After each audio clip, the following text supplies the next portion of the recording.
Rani and Ranjita Biswas. Welcome to the 12th edition of Zee Jaipur Literature Festival, Charbagh. We are delighted to introduce session number 118, the Frontline Club, brought to you all by Mathrubhumi. Hollywood has long glamorized the war journalist as a hard-drinking chancer, taking extreme risks to get the big Pulitzer-winning spread. Here, we have 5 of the world's most celebrated foreign correspondents to talk about one of the most glamorous and dangerous jobs in journalism. In conversation with Suhasini Haidar, please welcome Eliza Griswold, John Lee Anderson, Ramita Navai, Sam Kiley, and Steve Coll. Please welcome them with a big round of applause.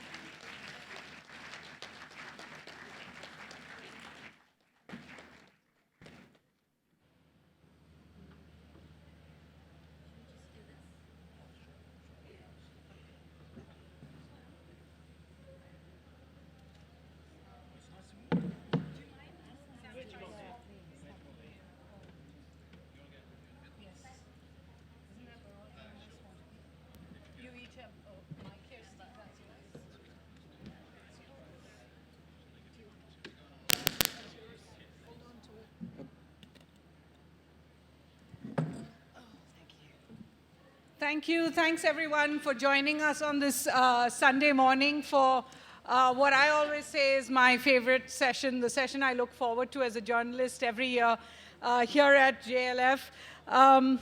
It's called the Frontline Club. I'm Suhasini Haidar. Each of our panelists has been shot at, arrested, kidnapped at least once. There's a basic entry requirement, really, to get onto this panel.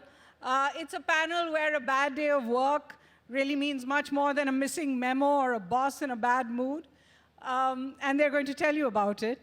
I would urge each of you to read the books and the writing and the journeys of each of our panelists for much more, because it teaches us all, non-journalists included, a lot. And I hope to speak to all of them today about what their experiences out in the field have really taught them.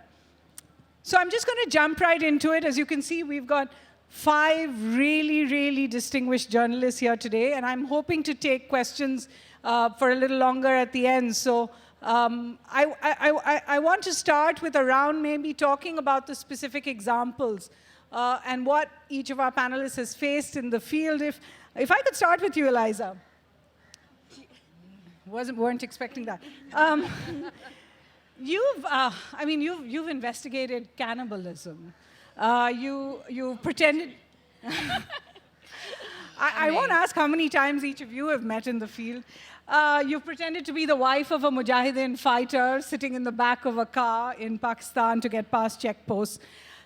What is the moment that haunts you the most even today? Probably the moment. Well, first of all, I think probably the moment that is most haunting, there are a couple, it's sort of hard to distinguish, but I'm thinking about, I was with a friend of many of ours, a photographer named Seamus Murphy some years ago in Maiduguri, right when we were sort of just learning about what Boko Haram was.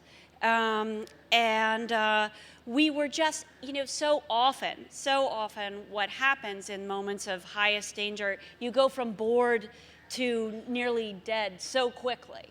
And that's because one of my friends actually was very funny about this book that I wrote, and people always ask me about the risks involved, and she said, actually, the risk I thought you might die of is dying of boredom in villages, because that's what happens most of the time. But yeah, there was, anyway, a mob went very quickly after Friday prayer from friendly to extraordinarily hostile, and the thing to remember in that and every other circumstance of surprising risk is that the people who pay for it are not us necessarily.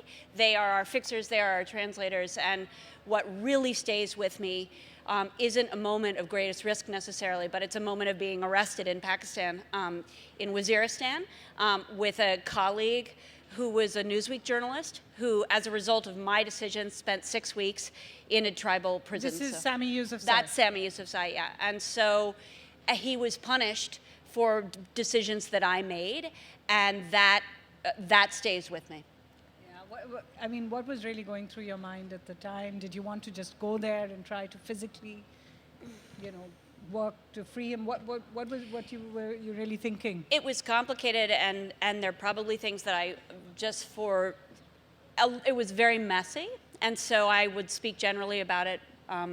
But to say, what happened is we were not working together. He had I was working with somebody else, and he had traveled with me in this car, and I had been warned. I'd been going in and out of North and South Waziristan over a series of trips, and I had gotten way too cocky about it, essentially. Right. And so I was going back to a place called Shawal, and working with an incredible local journalist who has since been killed.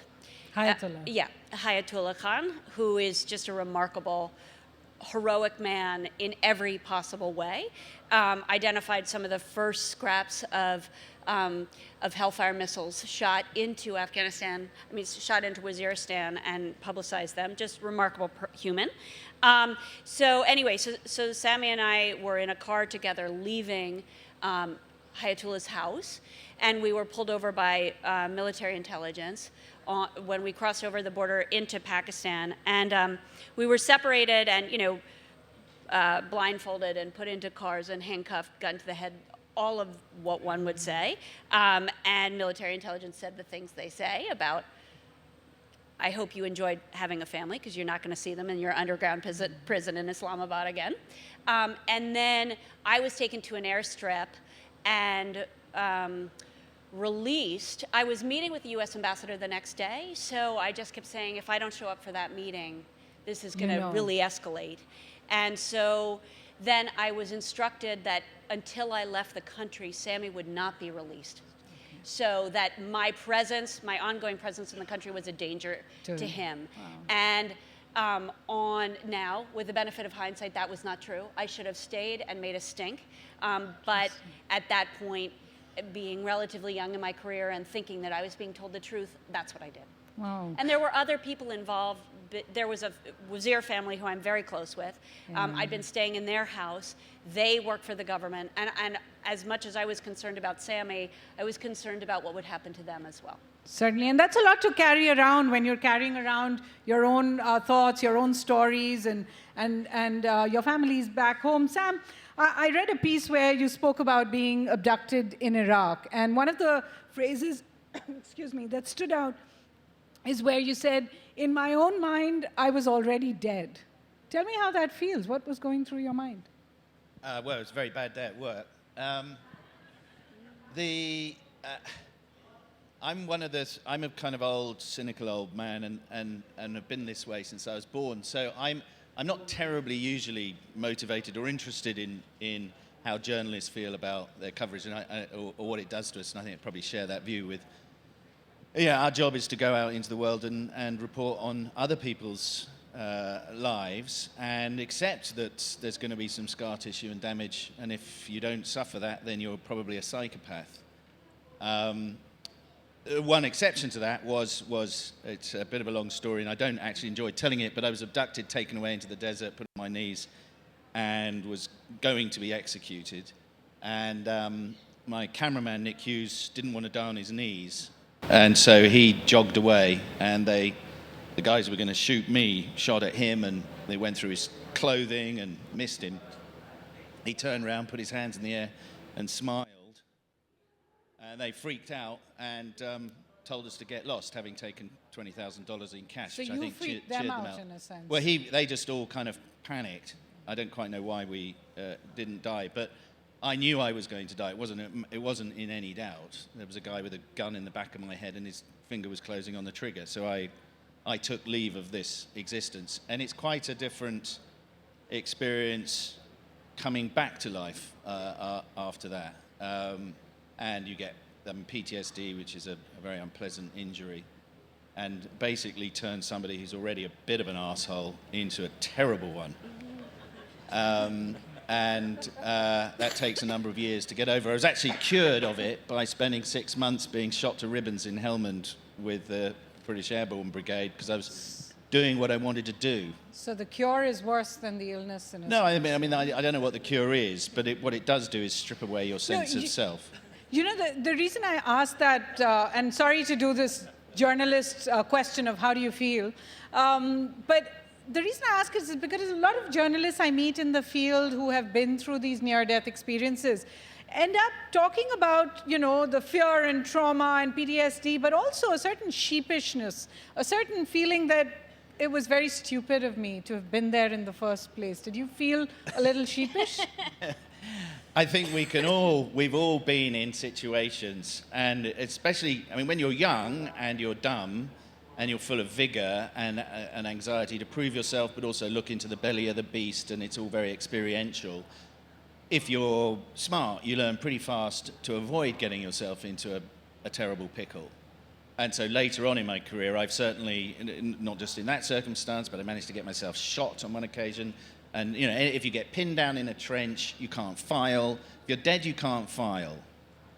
And there's just no point. And it's not about the near-death experience. It's about getting the story out. Right. So if you're stuck in a hole in the ground with bullets flying around, it's not cool or funny. It's wildly inconvenient and not very clever. Because you've got to get out of that, you've got to get back, and you can't say to your desk, "Oh, I'm really sorry, man, I couldn't file because there were bullets flying everywhere." Because they've been there and done that, and they will go, "You can't file if you're dead, you prat." Yeah. So it's just kind of embarrassing. Yeah. So that is why we're sheepish about it, because it's really not that clever. It's true.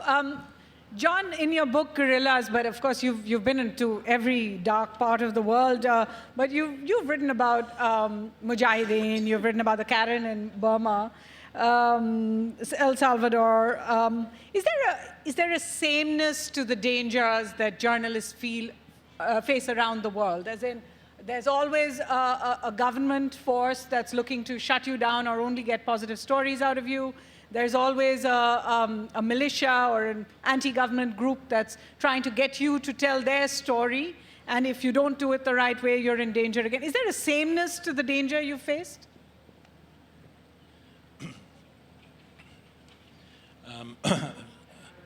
I guess over time, the dangers have increased. I started out in Central America at a time when to be a young American or Western, European for that matter, journalists meant that you had to move between the sides in the Civil War. The US was re-intervening as a military power in those days, and we had to cover the other side. So the danger was moving between guerrilla-held territory and government. They would usually, the government would usually try to kill us in the no man's land, and sometimes did. And trying to figure out how to negotiate that was an early learning curve. So I think I learned not to trust many people. Sometimes you'd also get to, this is now going beyond Central America, you'd negotiate your access with a guerrilla group, but at various times, you know, they could be extremely paranoid in a bad place. You'd get there and suddenly find yourself under suspicion. You know, having taken great pains to explain that what a journalist is, that you really are a journalist, you arrive at the commander's camp to find them questioning whether or not, in fact, you're an intelligence agent working for the enemy. So you know, the danger of being executed, or you know, was always probably the biggest one, on the basis of mistaken identity. So for me, especially as an American, I think, you know, I come from a country where the government was not, how should we put this, widely beloved in the world. Even slightly popular. Or even slightly beloved. And usually you know, so therefore, and going into societies where, in some cases, they'd been in generations of war, and closed societies that really didn't have a notion of what journalism was or is. And I think so I say that was the biggest danger, was being mistaken for something else. There was a period of time in the African wars and even in parts of the Middle East where, nonetheless, despite that suspicion, your condition of Westernness, you talked about invoking the American ambassador's name, was somehow a get-out card as well. And that began to, I think that stopped in the 1980s with the kidnappings in Lebanon. And of course, it has to be said, since the advent of Islamist extremism, it's only become more and more toxic and extremely dangerous. We all saw it change in Iraq and Afghanistan and Syria, you know, where you went from being at danger because there were bullets flying around or because you might make a mistake, to being actively sought out as a prize hostage, then to be sold, and if you were American or a Brit, beheaded on camera. So the journalist is no longer just the bystander, or at best the free oxygen that people wanted. In fact, many think of the internet as this great tool, but I'll tell you, one of the biggest fears for me with the internet has now been when you're trying to negotiate your way through something, or a check post, or you know, get in touch with someone. And the fact is that within a second, they can look up your name, see what stories you've done, and object to maybe one word that you wrote there. You refer to someone as a terrorist, and he is, of course, a martyr. And, you know, and it's not just people in authority, but an entire mob that can suddenly look at you and say, you're the journalist who said that on TV. You've interviewed people like Maduro, like Noriega. Did you feel that perhaps you would be targeted personally as well for the writings? Not, I have been.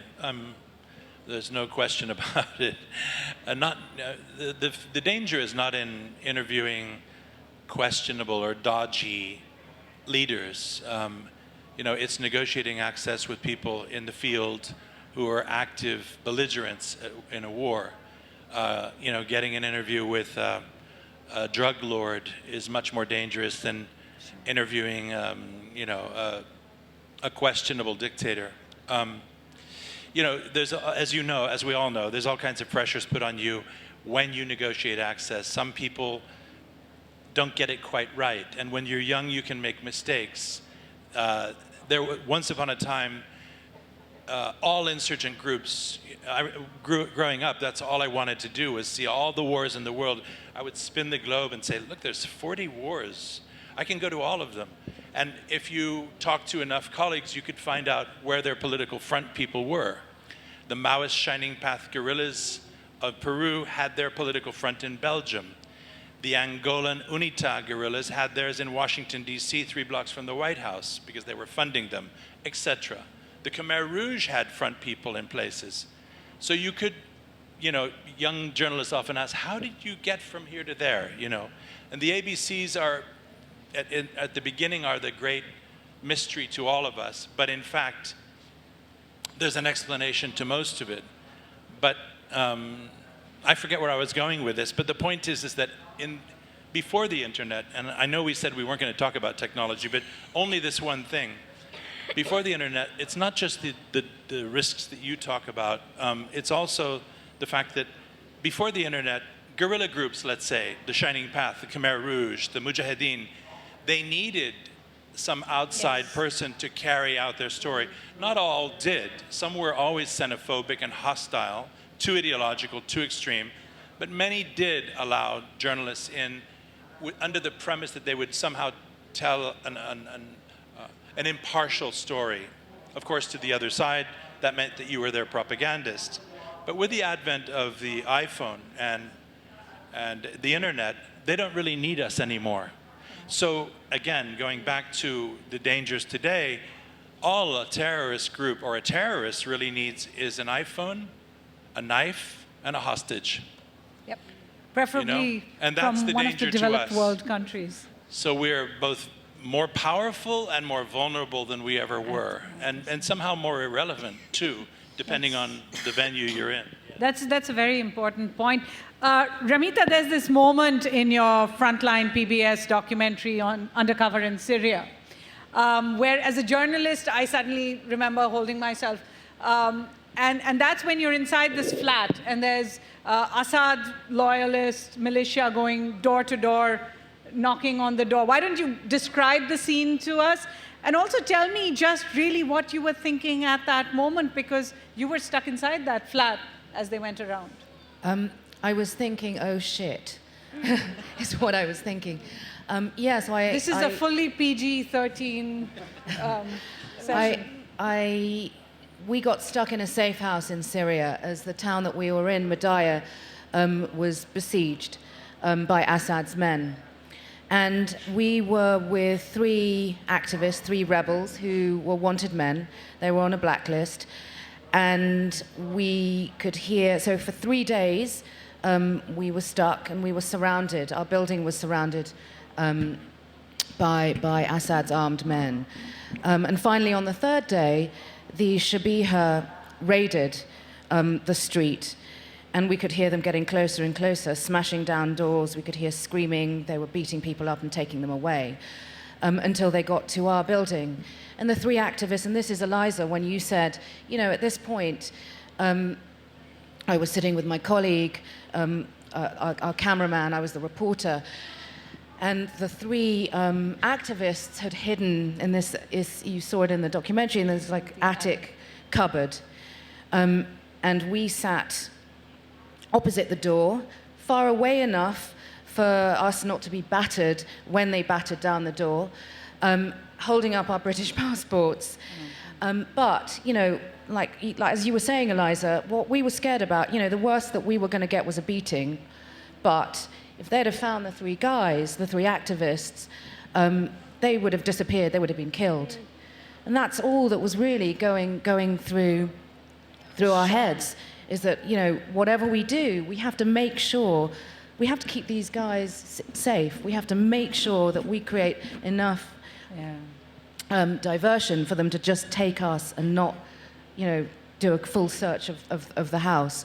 Luckily, we were just really, really lucky. We could hear them raiding the flats above, the flats below, but I guess they couldn't raid every single flat. It was a block of flats, and we were just lucky. got lucky by the Russian roulette principle. Also, there's a lot of that last-minute thinking, because of course you knew that this was militia loyal to Assad, so probably the British passport would help.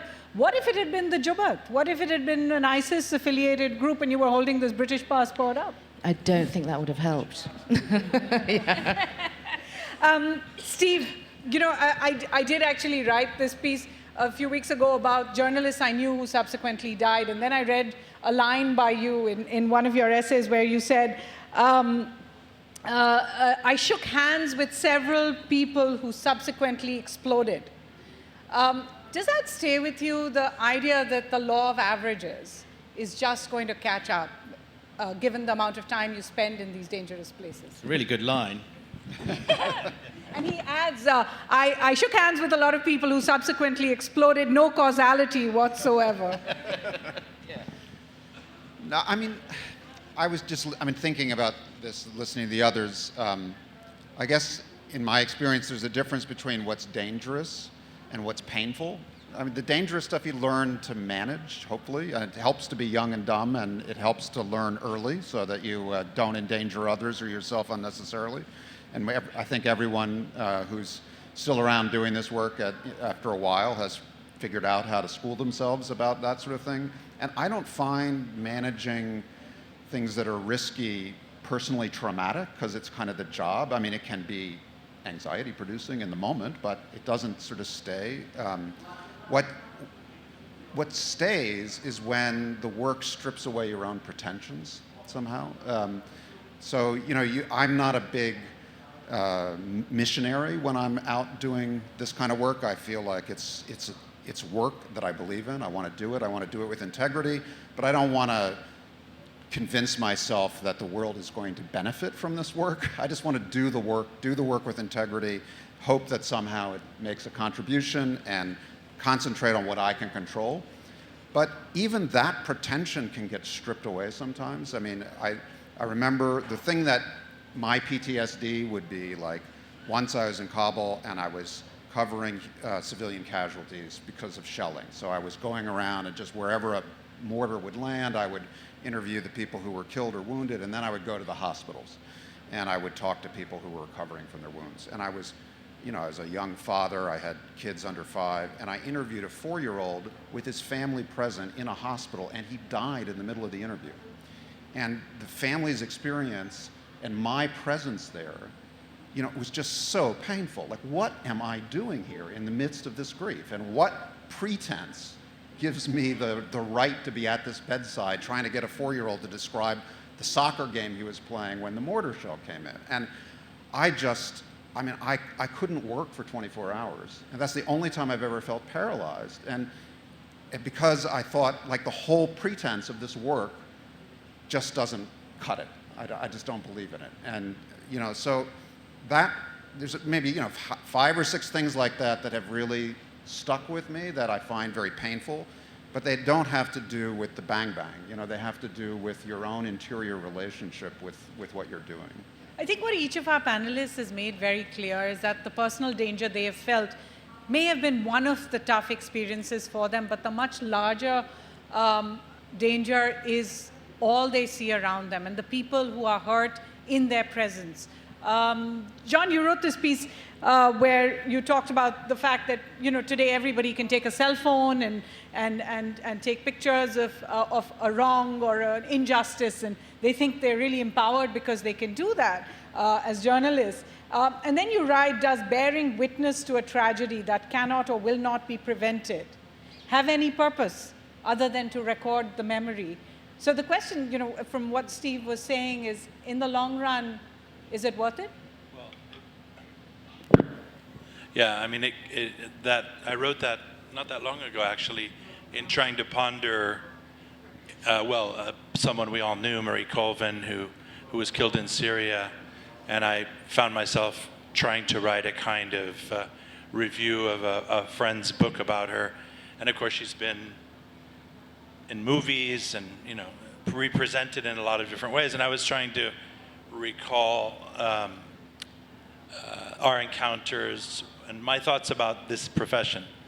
And yeah, I guess that's probably a bleak and cynical line, but it comes somehow from the same wellspring as what I think Steve was just talking about, which are these accumulation of experiences in which you're there and they stay with you because you haven't changed anything. You very often see great tragedy, and in some cases don't even get to report it.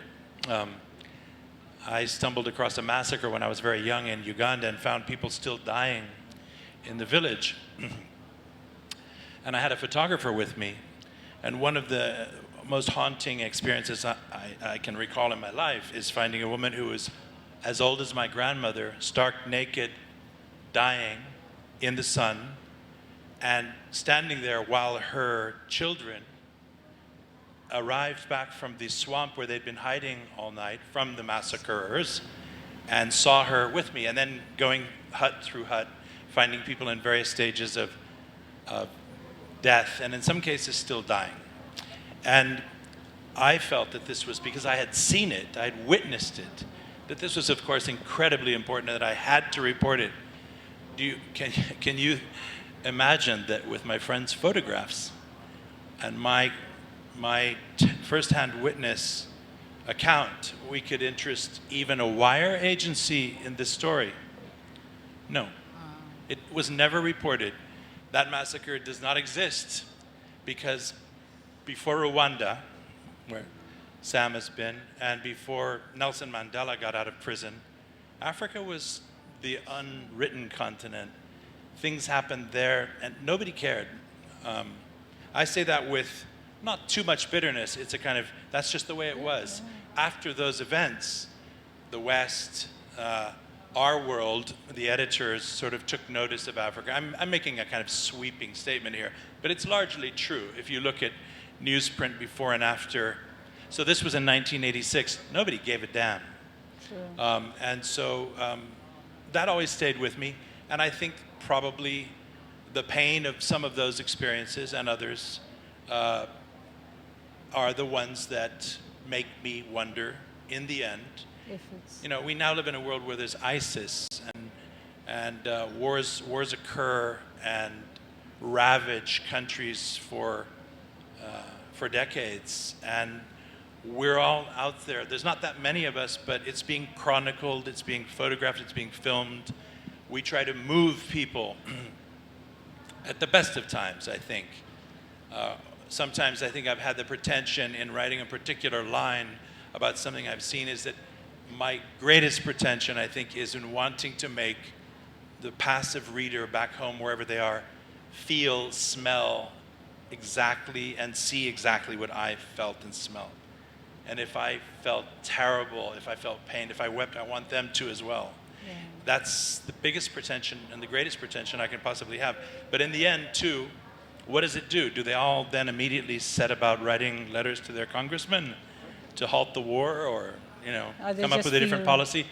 What do they do with that? It's interesting because you mentioned Marie Colvin. Everyone knows her story now because of the movie that's come out about her. But a journalist injured in Sri Lanka, she lost an eye. I actually met her in Tripoli. And her line to me was, when I asked her the same question, is it worth it? And she said, if we don't write the stories, then how can we criticize people for not reading them? Sam, if I could just take that question to you, because the truth is that all of us feel some amount of survivor's guilt. There are other journalists who didn't make it out there. Does it still remain worth it to get those stories out that may or may not make a difference? When I'm assessing a trip nowadays, for example, I do a risk to reward calculus, which is a fairly cynical, but nonetheless, I think, really important. Am I doing this because I want to show off to my colleagues? Am I doing this because I want to better my career within CNN? Or am I doing this because this is, by exposing myself and my gang, my team, my crew, my fixer, to this danger, is it going to move the goalposts in any significant way? And I don't mean revolutionary change in terms of US foreign policy or British foreign policy or the French or whatever, but is it going to be in any way different from another trip to an Afghan forward operating base where people are going to be using machine guns that sound like chainsaws, and the audience has seen it 1,000 times? Rwanda, you mentioned Rwanda, and I mean, that's one of the great kind of crucifying disappointments of my age. I'll bet you there's I reckon there'd be 10 people in this audience that can tell me who killed who in Rwanda. I'm not going to put you to the test because I wouldn't want to embarrass you. No one let me finish. Yeah. Because let me tell you what happened in Rwanda. 1 million people were killed with clubs and machetes in the space of 3 months. That is a kill rate that completely eclipses the Holocaust at the height of industrialized mass murder. There were a handful of journalists who were covering it at the time, but it was getting coverage, and the world did less than nothing. They actually withdrew and changed the use of language so that they did not have to intervene. Bodies were going down the Akagera River. The Rusumo Falls on the border with Tanzania looked like Tuscan bean soup 24 hours a day as the carcasses fell down the falls. I can tell you the time of death by smell to this day of a human being within 24 hours. And interestingly, black people go white when they've been in the water for a while. So you learn all this weird stuff, and it made really pretty much, not only did it make no difference, the killers then fled into the Congo, started dying of cholera. Then the world's media turned up, and it was all boo-hoo, and then you had 9 years of civil war in the Congo that flowed directly from this genocide. And the reason I'm passionate about this is that, notwithstanding the very extreme risks that myself and others took, it made really precious little difference. It was much easier to sort of default to a trope, which was it's somebody else's fault. Africans are all victims. Africans don't perpetrate their own crimes. There's a sort of implicit racism at work there. It's what I call the big dicks and great sense of rhythm syndrome. You patronize people with your weird Western perceptions. But essentially, it was a bitter disappointment. The other bitter disappointment was the re-election of Tony Blair after he had been exposed for lying people into the Iraq War. So, you go through all of these things, but at the end of the day, you still have to make that risk to reward assessment or get out of the business. Some of our friends have done that. We've got a great friend who now chases bears around the outback in Canada. And we all wish we were him. Yeah, well, so then you get out of the kitchen in a sense. Ramita, so Sam talked about this idea that there's this, Western perception of a lot of these conflicts, and that comes into it. What happens when your own identity gets in the way, in a sense? You're British Iranian, and you've been to conflicts across every divide, just looking at your website, you go through the countries you've been to, it's like the United Nations right there. Does that make it one more layer of problems for a journalist, your identity? Actually, it's been pretty helpful, especially working in the Middle East. So working in the Middle East, most of my work there is undercover because I can pass as a Middle Easterner.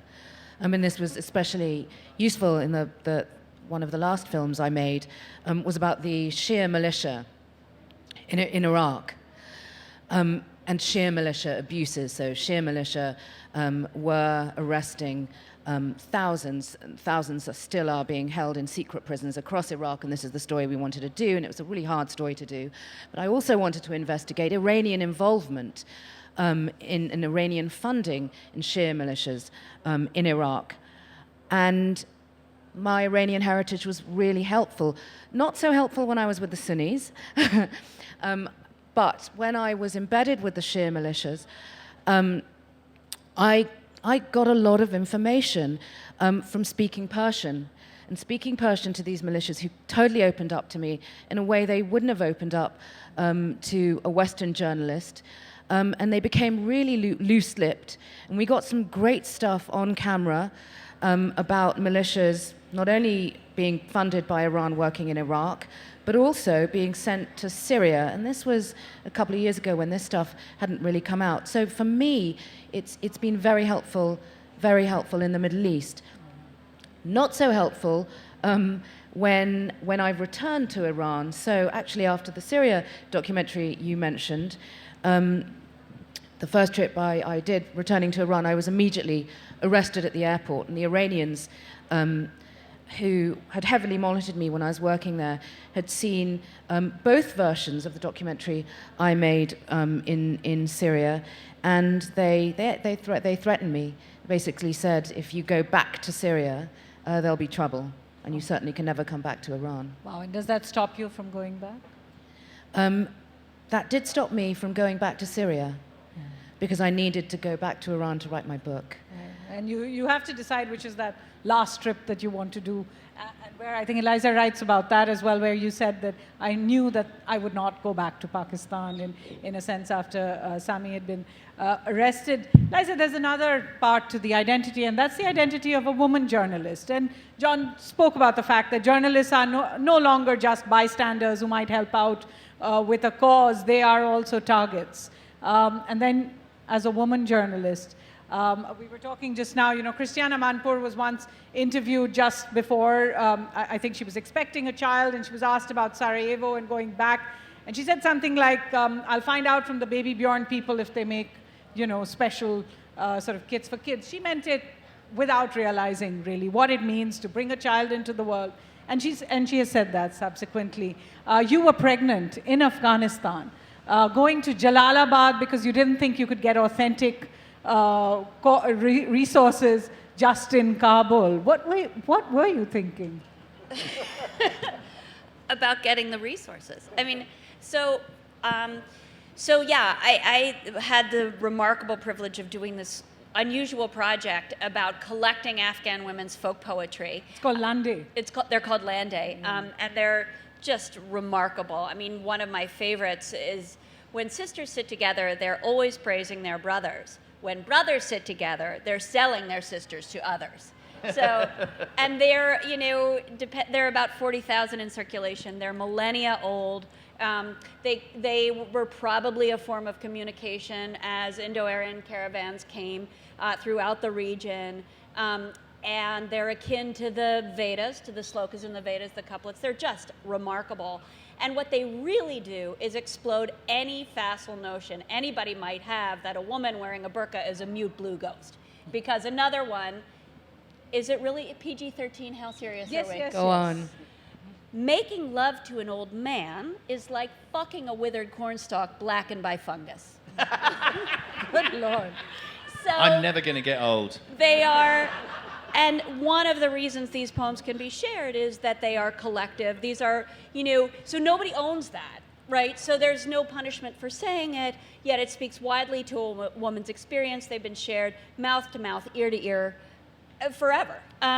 So it happened that I was pregnant at the time that I had to go back, and there were certain calculations to make, which involved my great doctor in America said, look, you're right now, if you had this baby here, this pregnancy is not viable. So this is a good time to go. Because if you were in a hospital in the US or a hospital in Jalalabad, it's not going to make any difference. So I went at that time for that reason. But what surprised me was I carried so many pretensions. I thought, oh, my Afghan women friends are going to say, oh, thank you, sister, for coming at this time, this important time. Not at all. They, for Afghan women, being pregnant is like having a terrible flu, right? So I learned how to say, Zama Mashum Halik Day, which means I'm having a boy, right? Now that Mumtaz, that changed the conversation. But it showed once again my own blindness, to think that somehow it was special for me to be a pregnant woman in Afghanistan, when Afghanistan has tens of millions of women in much more desperate straits of pregnancy every day. So that was that. All right. Steve, I want to come to you with the question about going home. You've spent so much of your journalism exposing really the US government and what it's done in Afghanistan, in Pakistan, with the Taliban, with the Mujahideen. Directorate S as well shows us so much more than people would otherwise admit. So my question is there also that fear of going home, also perhaps of exposing your sources in the field from the intelligence agencies? And really, because you also have that double hat now as the dean at the School of Journalism in Columbia, what is it that you would tell the next generation of journalists coming in? What should they know for sure? Well, there's a lot you could choose in that question, but I'll just pick one thing, which I think is pretty important and kind of connects to some of the, I think, John Lee was talking about how the context of international correspondence has changed with the ability of belligerents to tell their own stories. They don't need journalists anymore. I think that's profoundly true. There's one other thing that's changed profoundly, which is that source security is now about electronic surveillance. And if you are putting people at risk by having them talk to you confidentially, you can't just be sort of reliable in not telling anyone who you talk to. You have to manage all of your electronics when you cross borders. You have to travel sanitized. And otherwise, you're just basically giving all of your files away to whatever government might be interested in them. So, and I don't think, like my generation of correspondents, we weren't really trained. And it's, you can't defeat a determined state if they really want your stuff, but you ought to make it hard, and you ought not to make it easy. So, like toward the end of the work I was doing on that book, I had to buy a new computer every time I went to Pakistan, basically, because I only went with a sanitized computer. I don't have any pretension that meant no one ever penetrated my files somehow, but you at least have to learn how to do all this stuff. You have to learn how to web search securely. You have to learn where you're vulnerable and why you're vulnerable. And but it's core ethical commitment. Like if you're telling people you're going to keep their identities confidential, you better figure out how to do that in the age of surveillance. And where does your own, we talked a little bit about identity, but where does your identity come in? Because journalists, certainly I see it a lot in India, are expected to run their governments, to be on the same side as the government when it comes to foreign policy, and to see the same guys as bad guys and the other guys as good guys, and yourself as good guys very much. And if you don't, then of course you're an anti-national, unpatriotic journalist. How much of that line is a problem? Well, the last couple of years, it's been a little bit different, but we haven't gotten all the way there yet. Enemy of the people. Yeah, that's our greeting to the new class of graduate students at Columbia. Welcome, enemies of the people. But No, I don't think there's really pressure in the American system yet. I don't feel it myself anyway. I think what's interesting about doing the kind of work, say about covert action or foreign policy, is that in the US at least, even today, even with surveillance, even with the prosecution of sources, even with the Risen case, there's so much dissent in the US system that often the reason you have a function is because there's people on the inside who think it's all wrong. And you're the only way they can get that perspective into the world because their bosses have shut them down long ago. And so you actually do feel useful. It can be tricky work, but it doesn't feel like you're on the wrong side of something. You're on the side of the way the Constitution is supposed to work. You know? Well, that's a very, very fair point. We have literally 9 minutes here, so I'm going to quickly go around, get questions, please, no comments, and then try to go around as much of a panel as we can. So if you could just take the lady to your left. Yeah. Could I ask the panel, in your line of work, you come into contact all the time with some of the most horrible people on earth. What, if anything, helps you to avoid becoming misanthropists? Interesting. Why don't we, there's a lady with the hand up over there.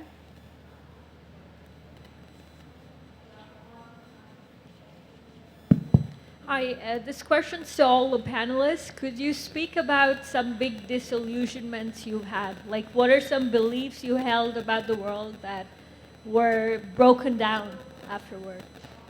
All right. Is there someone over there? Yeah.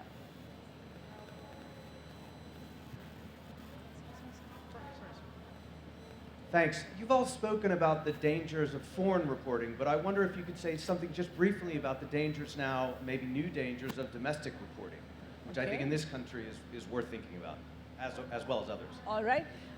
There's a lady in the front who has a question.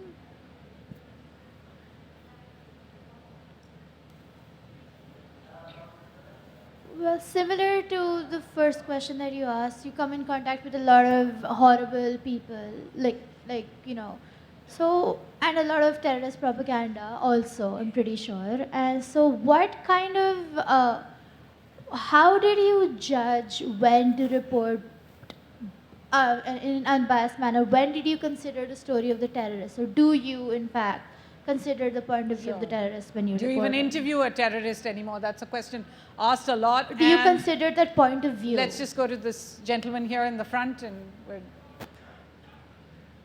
like most of you have witnessed massacres or genocide, or someone you talked to the previous day and is no more or lost his limb.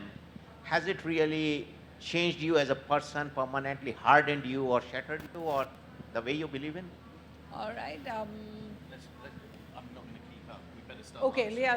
Let's just get to the answers. Anyone wants to jump in with a question that you wanted to give an answer to? Two come to mind. The last one, does it harden you? I think it can for periods. Some of us have alluded to PTSD here. This is, used to be called different things, but basically, you pay a price for witnessing these and going through these experiences. And it's only been recently that it's been diagnosed as something. I think some people like having trauma, and others find ways to deal with it. Having a family helps, having a dog helps. I think you can find ways not to be hardened by it. As for this question, which I think is perennial, do you give voice to terrorists when you interview them? It's a valid and it should be an eternal question. I think we always have to ask ourselves, are we providing a pulpit for people? And especially now, I guess, when we're aware the degree to which the public imaginary or the public imagination can be manipulated so easily, as we're seeing by buffoonish leaders, mendacious leaders, terrorists, and others. But I think I'm personally of the philosophy that it's not right or wise to close down debate. I think, however distasteful, that assuming you can hold your own and elicit truths and not be dominated by the other person in an interview, which you then share, whether in print or on film, that it's still better that we know how these people think, how they justify what they do.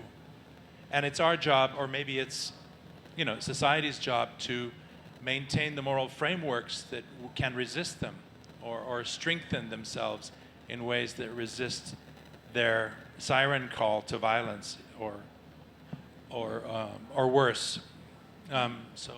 Ramita, sorry. Sure. I mean, I think this question of hardening, I just to second what John Lee said, I think people react to it differently. There's certainly periods of, PTSD or whatever, but in my lived experiences, it actually it softens you. It becomes actually more, the tenderness of witnessing human suffering is a softening experience, and I think that's probably universal. Yeah. There's also an incredible rage that we talked about a little bit. When you come back from somewhere, for me, I live in New York City, there are two things. There's the amount of food available is just, and I try to remember that in New York, hunger doesn't function horizontally but vertically. So there are a lot of supermarkets, but they're feeding people who live above them, and that's sort of helpful. And also that you never know, like any form of empathy, you get in a taxi in New York City, and if your driver has just arrived from Cameroon and just gotten asylum, chances are he was tortured. And that's why he's allowed in the country. And it's as if you've been through any grief and loss, when you're going through something and you walk down the street and you remember that you don't know the first thing about what the person walking toward you has been through. Maybe they've been through the same thing. That's right. Sam, do you worry about becoming a misanthrope? Or are you one already? I worry about my drinking. No, I don't worry about it. I think Eliza put a finger on it. Actually, these things get much harder to cope with, not easier. I've got children who are now adults. When I was seeing the 4-year-old child, I had 4-year-old, that kind of stuff really makes you much more soft. My experience has been the exact opposite. I can now only watch children's television and Disney movies, and I cry all the way through. Schindler's List, no way. I just can't do it. Just for a bit of fun, on the domestic surveillance scene, it speaks directly to Steve. The electronic age has really made our sources very, very vulnerable. And I had an encounter with the British counter-terrorism police who wanted to get hold of my sources when I was working at Sky News. And cut a long story short, they said, we want to get hold of your equipment. And I said, well, before I give it to you, I'll smash it and I'll throw it in the Thames. And they said, well, then you'll go to prison. And I said, yeah, but I'd be famous. And that's ultimately possibly the only defense. But it's a real thing. I could have got famous. These people would have been jailed for a very, very long time.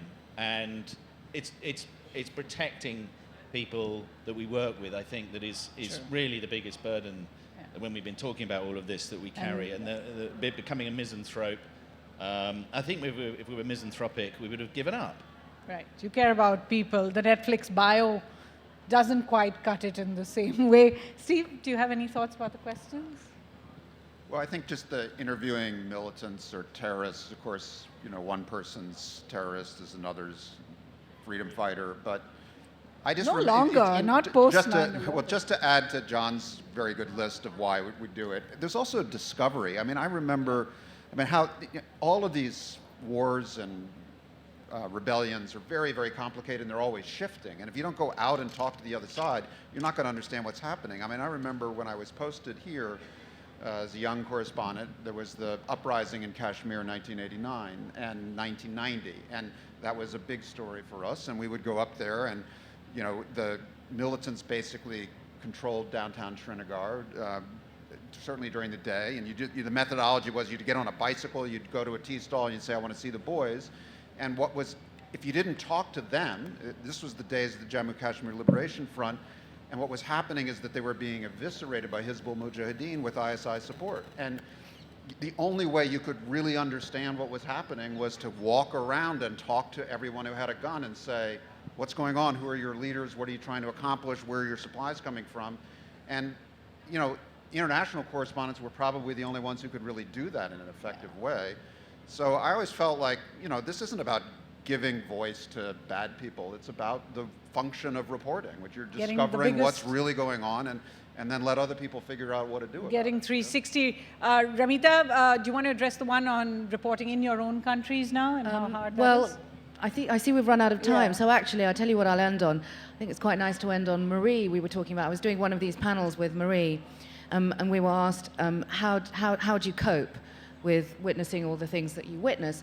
And we all gave very earnest answers, and finally it came to Marie, and she said in her amazing drawl, I go to a lot of bars.